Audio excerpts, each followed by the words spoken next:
प्यारे बच्चों, आप सभी लॉकडाउन के कारण अपने अपने घरों में हैं। ऐसे समय में हम लेकर आए हैं आपके लिए डिजी साथ कार्यक्रम। इसके माध्यम से आप प्रत्येक दिन सोमवार से शुक्रवार तक पूर्वाह्न 10 से 12 तथा अपराह्न 1 से 2 बजे तक अपने अपने कक्षाओं के अनुरूप कार्यक्रम देख सकेंगे। स्कूली शिक्षा एवं साक्षरता विभाग, झारखंड। नमस्कार दोस्तों, आप सबका झारखंड सरकार के डिजी साथ प्रोग्राम में स्वागत है। आइए देखते हैं कि आज हम क्या पढ़ेंगे।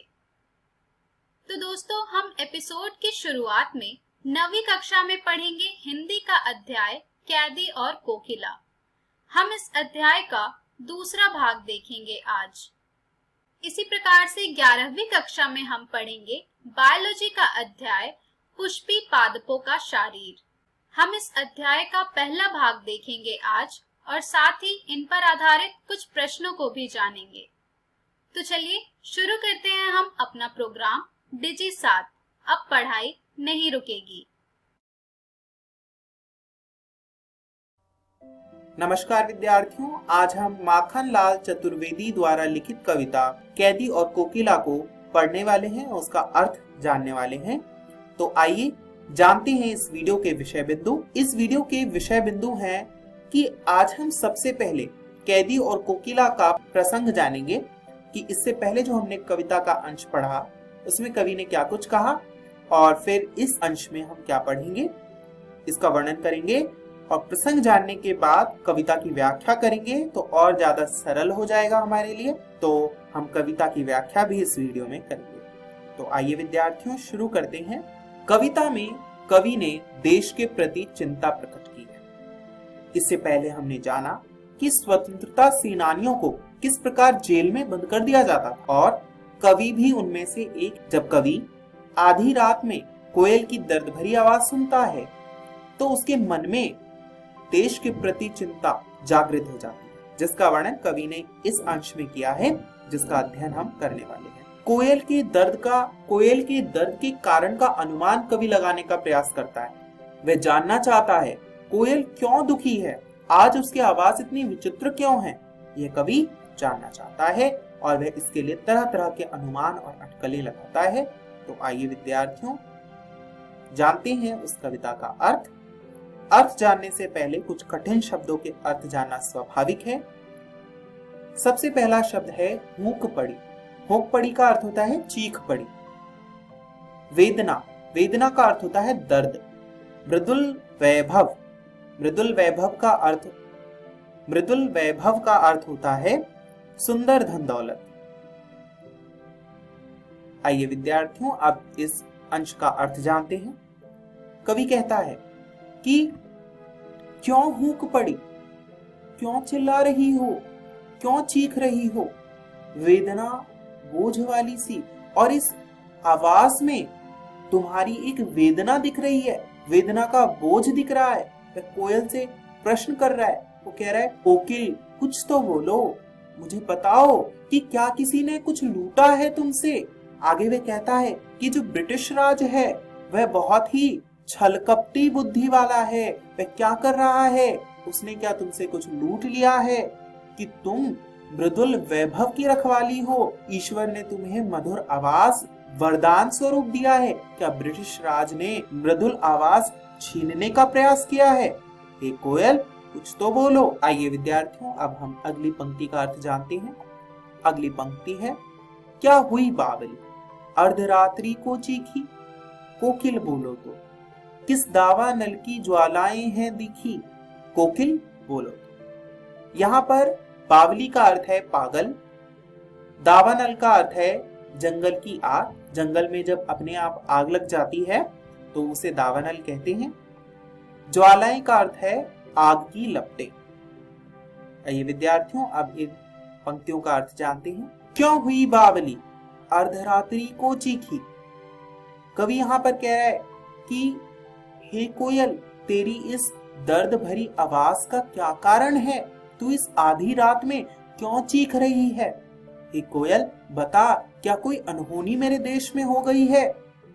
आगे वे कहता है कि किस दावानल की ज्वालाएं हैं दिखी।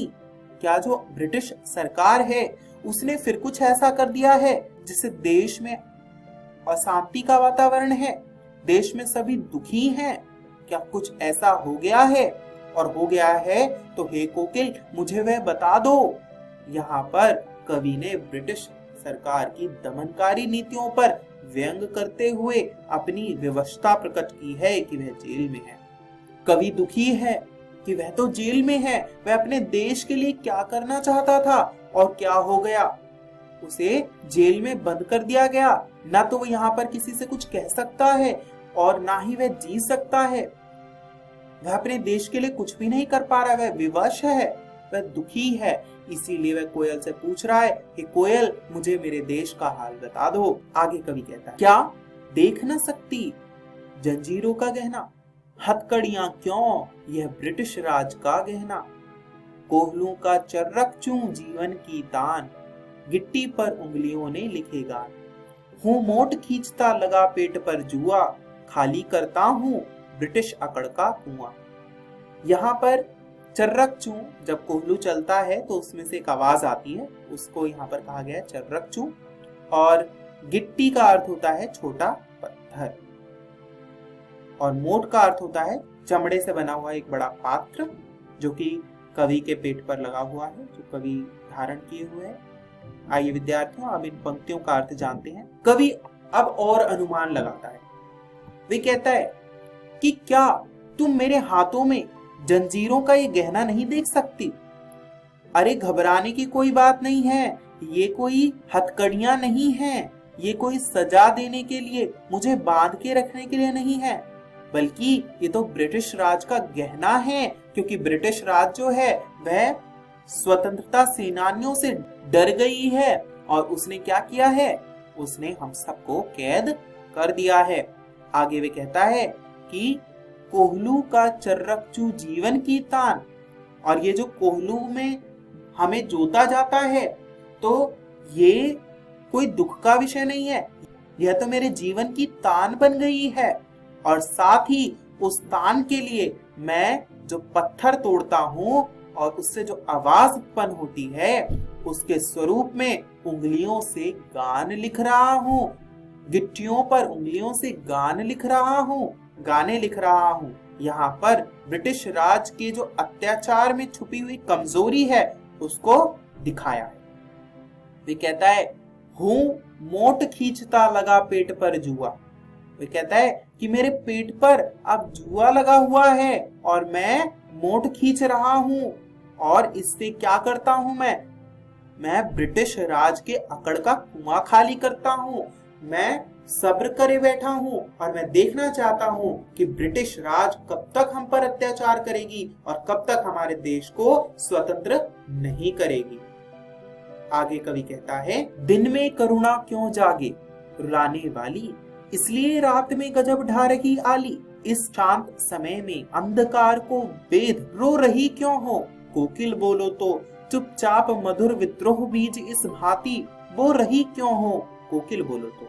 यहाँ पर गजब ढा रही का अर्थ है आश्चर्यजनक काम करना, और विद्रोह बीज का अर्थ है विद्रोह रूपी बीज। यहाँ पर रूपक अलंकार का प्रयोग किया गया है। भांति, भांति का अर्थ होता है की तरह। आइए विद्यार्थियों अब इन पंक्तियों का अर्थ जानते हैं। कवि कहता है कि तू रात में इसलिए गा रही है क्या कि दिन में कोई कुछ कहने नहीं देता, इसीलिए चोरी छुपके रात में तू रो रही है। हे कोयल बता तो क्या हुआ है कि चुपचाप तू गाना गाकर क्या देश में विद्रोही स्वर का बीज बोना चाहती है? क्या तू लोगों को क्रांति के लिए प्रेरित कर रही है? हे कोयल कुछ तो बता। यहाँ पर विद्यार्थियों हम तत्कालीन देश की शासन व्यवस्था के दर्शन कर सकते हैं। आइए जानते हैं इस वीडियो में हमने क्या सीखा। आज की इस वीडियो में हमने जाना कि कवि ने ब्रिटिश राज पर किस प्रकार व्यंग किया और कोयल के दुख का क्या कारण है। विद्यार्थियों मुझे आशा है कि घर जाकर आप इन पंक्तियों को पढ़ेंगे और स्क्रीन पर दिखाए गए प्रश्नों का उत्तर लिखने का प्रयास करेंगे। घर पर जाकर आप शेष कविता जरूर पढ़ें ताकि आपको कविता का अगला अंश बहुत ही आसानी से समझ में आ जाए, जो कि आपकी हिंदी की पाठ्य पुस्तक क्षितिज भाग 1 में संकलित है। विद्यार्थियों, इस वीडियो को देखने के लिए बहुत बहुत धन्यवाद। नमस्कार दोस्तों, आज हम जीव विज्ञान का एक नया पाठ पढ़ेंगे जिसका नाम पुष्पी पादपों का शरीर है। इस वीडियो में हम पढ़ेंगे उत्तक और उत्तक में हम पढ़ेंगे मेरिस्टेमी उत्तक और स्थायी उत्तक। उत्तक आप बड़े प्राणियों, पादप तथा जंतु दोनों में रचनात्मक समानता तथा बाह्य आकारिकी में विभिन्नता देख सकते हैं। इस प्रकार जब हम भीतरी संरचना का अध्ययन करते हैं तब हमें बहुत सी समानताओं तथा विभिन्नताओं का पता लगता है। इस अध्याय में हम उच्च पौधों में भीतरी रचनात्मक तथा कार्यात्मक संरचनाओं के विषय में पढ़ेंगे। पौधों की भीतरी संरचना के अध्ययन को शरीर कहते हैं। पौधों में कोशिका आधार भूत इकाई है। कोशिकाएं उत्तकों में और उत्तक अंगों में संगठित होते हैं। पौधे के विभिन्न अंगों की भीतरी संरचना में अंतर होता है। एंजियोस्पर्म में ही एक बीजपत्री की शारीरिकी द्विबीजपत्री से भिन्न होती है। भीतरी संरचना पर्यावरण के प्रति अनुकूलन को भी दर्शाती है। उत्तक कोशिकाओं का ऐसा वर्ग है जिसका उद्भव एक ही होता है और उनके कार्य भी प्राय समान होते हैं। पौधे विभिन्न प्रकार के उत्तक होते हैं। उत्तकों के दो प्रमुख प्रकार होते हैं, वर्ग विभोजतकी यानी मेरिस्टेमी उत्तक और स्थायी उत्तक। मेरिस्टेमी उत्तक पौधों में वृद्धि मुख्यतः सक्रिय कोशिका विभाजन वाले विशिष्ट क्षेत्रों तक ही सीमित होती है। इस क्षेत्र को मेरिस्टम कहते हैं। ग्रीक भाषा में मेरिस्टो यानी विभाजित। जो मेरिस्टम मूल तथा तने के शीर्ष पर होता है वह प्राथमिक उत्तक बनाते हैं। उन्हें शीर्षस्थ मेरिस्टम कहते हैं। जब मेरिस्टम स्थायी उत्तक के बीच होता है तब उसे अंतर्वेशी मेरिस्टम कहते हैं। ये घास में होते हैं और शाकाहारियों द्वारा खाए भाग को पुनर्जीवित करते हैं। इन चित्रों में आप शीर्षस्थ मेरिस्टम जो मूल तथा प्ररोह में प्रस्तुत होते हैं उनको देख सकते हैं। शीर्षस्थ मेरिस्टम तथा अंतर्वेशी मेरिस्टम दोनों ही प्राथमिक मेरिस्टम हैं, क्योंकि वे पौधे की प्रारंभिक अवस्था में ही आ जाते हैं। प्राथमिक या पूर्ववत पादपकाय बनाने में सहायता करते हैं। मेरिस्टम जो बहुत से पौधों के मूल तथा प्ररोह के परिपक्व क्षेत्रों में होता है, विशेषित रूप से काष्ठीय कक्ष बनाते हैं और प्राथमिक मेरिस्टम के बाद उत्पन्न होते हैं। उन्हें द्वितीयक अथवा पार्श्वीय मेरिस्टम कहते हैं। ये सिलेंडर आकार मेरिस्टम होते हैं। पुलीय कैम्बियम, अंतरा पुलीय कैम्बियम तथा कॉर कैम्बियम पार्श्वीय कैम्बियम के उदाहरण हैं। प्राथमिक तथा द्वितीयक दोनों मेरिस्टमों में कोशिका विभाजन के बाद नई नई कोशिकाएं बनती है जो रचनात्मक एवं क्रियात्मक रूप से विशिष्ट होती है और उनमें विभाजन की क्षमता नहीं होती। ऐसी कोशिकाओं को स्थायी अथवा परिपक्व कोशिकाएं कहते हैं। ये कोशिकाएं स्थायी उत्तक बनाती हैं। पौधे की प्रारंभिक काय बनने के समय शीर्षस्थ मेरिस्टम के विशिष्ट क्षेत्रों से त्वचीय उत्तक, भरण उत्तक तथा संवहन उत्तक बनते हैं। स्थायी उत्तक की कोशिकाएं प्राय और अधिक विभक्त नहीं होती। स्थायी उत्तक जिनसे कोशिका की रचना होती है तथा उनके कार्य एक समान होते हैं उन्हें सरल उत्तक कहते हैं। स्थायी उत्तक जिनमें विभिन्न प्रकार की कोशिकाएं होती है उन्हें जटिल उत्तक कहते हैं। सरल उत्तकों में केवल एक ही प्रकार की कोशिकाएं होती है। पौधों में विभिन्न प्रकार के सरल उत्तक पाए जाते हैं, जैसे पैरेन्काइमा, कॉलेन्काइमा और स्क्लेरेन्काइमा। पैरेन्काइमा अंगों के अंदर के मुख्य घटक है। पैरेन्काइमा की कोशिकाएं समव्यासीय यानी आइसोडियमेट्रिक होती है। उनका आकार गोलाकार, अंडाकार, बहकोणीय अथवा लंबाकार हो सकता है। उनकी भीति पतली होती है और वे सेल्यूलोज की बनी होती है। ये काफी सटी हो सकती है अथवा इनके बीच थोड़ा अंतराकोशिकीय स्थान हो सकता है।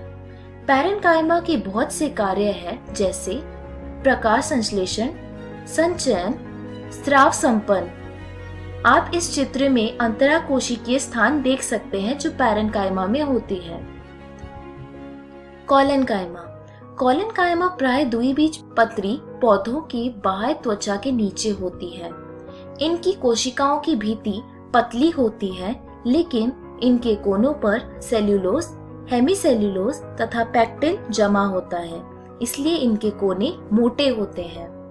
कॉलेनकाइमा की कोशिकाओं का आकार अंडाकार, गोलाकार अथवा बहुकोणीय हो सकता है। इनमें प्राय क्लोरोप्लास्ट होता है।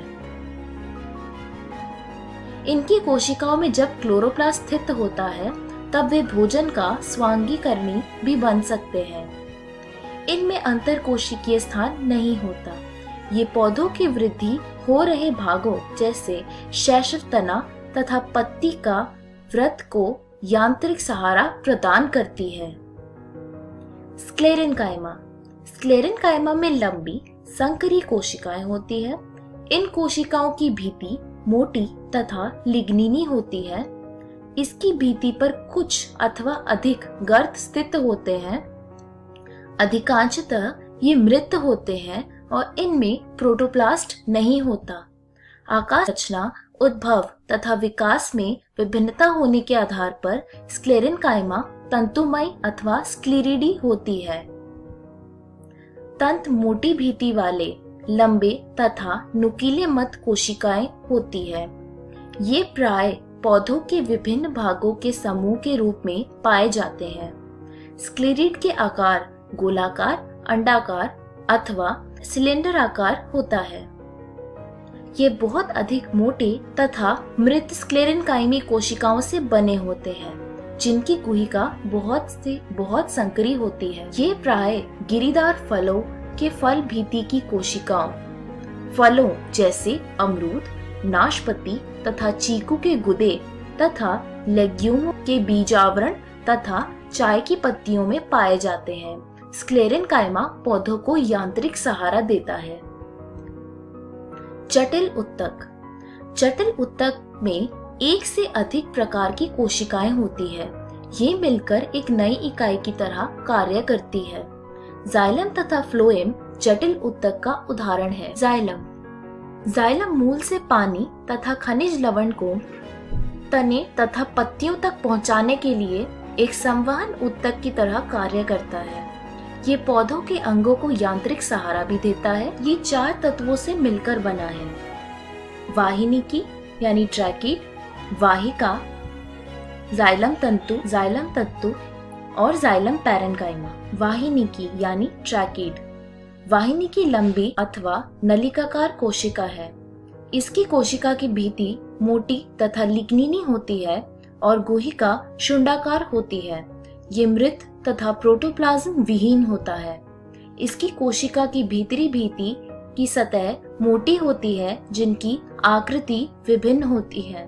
पुष्पी पादपों में वाहिनिकी तथा वाहिका पानी के स्थानांतरण के लिए मुख्य अवयव है। वाहिका लंबी सिलेंडर आकार नली है। इसमें बहुत सी कोशिकाएं होती है, जिन्हें वाहिका अवयव कहते हैं। प्रत्येक की भित्ति लिग्निनी होती है और इसमें बड़ी केंद्र गुहिका होती है। वाहिका में प्रोटोप्लाज्म नहीं होता। ये लंबावत एक दूसरे के साथ छिद्रित पाइप की भांति जुड़े रहते हैं। वाहिका का होना एंजियोस्पर्म का एक प्रमुख गुण है। जाइलम तंतु की भित्ति मोटी होती है तथा इसकी केंद्रीय गुहिका विलुप्त होती है। ये पट्टीय तथा अपट्टीय हो सकती है। जाइलम पैरेन्काइमा कोशिकाएं जीवित होती है तथा इनकी भित्ति पतली होती है और सेल्यूलोज की बनी होती है। इनमें स्टार्च तथा वसा तथा अन्य पदार्थ जैसे टैनिन भोजन के रूप में संचित रहते हैं। पानी की त्रिज्य संवहन पैरेन्काइमा कोशिकाओं द्वारा होता है। प्राथमिक जाइलम 2 प्रकार का होता है, आदिदारू यानी प्रोटोजाइलम तथा मेटाजाइलम।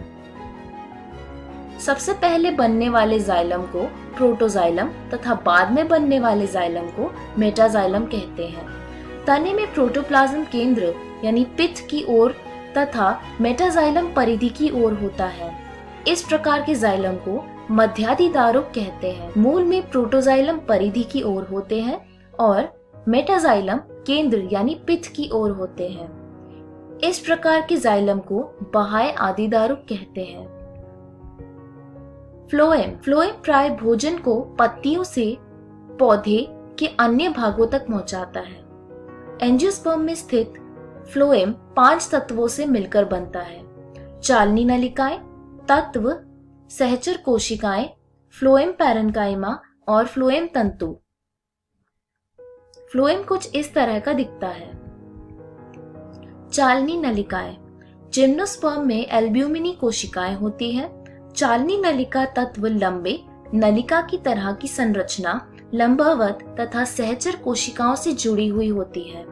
इनकी अंतःभीति चालनी की तरह छिद्रित होती है जो चालनी प्लेट बनाती है।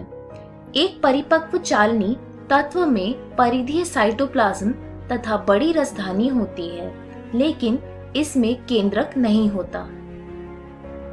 चालनी नली के कार्य को सहचर के केंद्र नियंत्रित करते हैं। सहचर कोशिकाएं विशिष्ट पैरेन्काइमा कोशिकाएं हैं। ये चालनी नली के तत्वों से सटी रहती हैं। चालनी नली तत्व तथा सहचर कोशिकाएं गर्त क्षेत्र से जुड़ी होती है।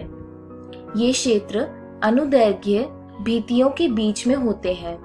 सहचर कोशिकाएं चालनी नली में दाब ग्रेडियंट यानी विभव को बनाए रखती हैं। फ्लोएम पैरेन्काइमा में लंबी शुंडीय सिलेंडराकार कोशिकाएं होती हैं, जिनमें सघन साइटोप्लाज्म तथा केंद्रक होता है। कोशिका भित्ति सेल्यूलोज की बनी होती है और इनमें गर्त होता है। इनके द्वारा कोशिकाओं के बीच प्लाज्मोडेस्माटा जुड़ा होता है। फ्लोएम पैरेन्काइमा खाद्य पदार्थ तथा अन्य पदार्थ जैसे रेजिन, लेटेक्स या म्यूसिलेज संचित करता है। एक बीजपत्री पौधों में फ्लोएम पैरेन्काइमा नहीं होता है। फ्लोएम तंतु यानी बास्ट रेशा स्क्लेरेन्काइमी कोशिकाओं से बने होते हैं। ये प्राय प्राथमिक फ्लोएम में नहीं पाए जाते, लेकिन ये द्वितीयक फ्लोएम में रहते हैं। ये काफी लंबे, अशाखित तथा नुकीले होते हैं। इनके सिरे सुई की तरह होते हैं। फ्लोएम तंतु की कोशिका भित्ति काफी मोटी होती है। परिपक्वता पर इन तंतु में प्रोटोप्लाज्म समाप्त हो जाता है और वे मृत हो जाते हैं। पटसन, सन तथा भांग के जैसे पौधों में फ्लोएम तंतु का बहुत आर्थिक महत्व है। इस वीडियो में हमने सीखा उत्तक और उत्तक में हमने पढ़ा मेरिस्टेमी उत्तक और स्थायी उत्तक। अगली वीडियो में हम पढ़ेंगे उत्तक तंत्र, जिसमें हम पढ़ेंगे बाह्य त्वचीय उत्तक तंत्र, भरण उत्तक तंत्र और संवहनी उत्तक तंत्र। धन्यवाद।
तो दोस्तों, आशा करती हूँ कि डिजिसात के आज के एपिसोड में आपको बहुत कुछ सीखने को मिला होगा।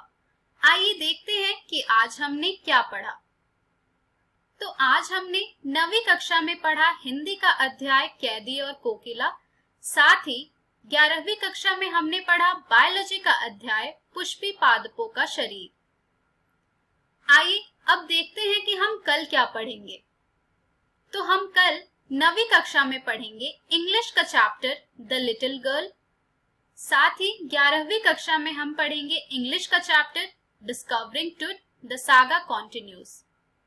एक जरूरी सूचना इस एपिसोड की जो अभी आपने देखी, इसका पुनः प्रसारण YouTube पर किया जाएगा इकोवेशन के चैनल पर ठीक 3 बजे। तो यदि आप इस एपिसोड को अपने दोस्तों के साथ शेयर करना चाहते हैं या इसे पुनः देखना चाहते हैं तो YouTube पर DigiSat इकोवेशन सर्च करके आप इस वीडियो तक पहुंच सकते हैं। धन्यवाद।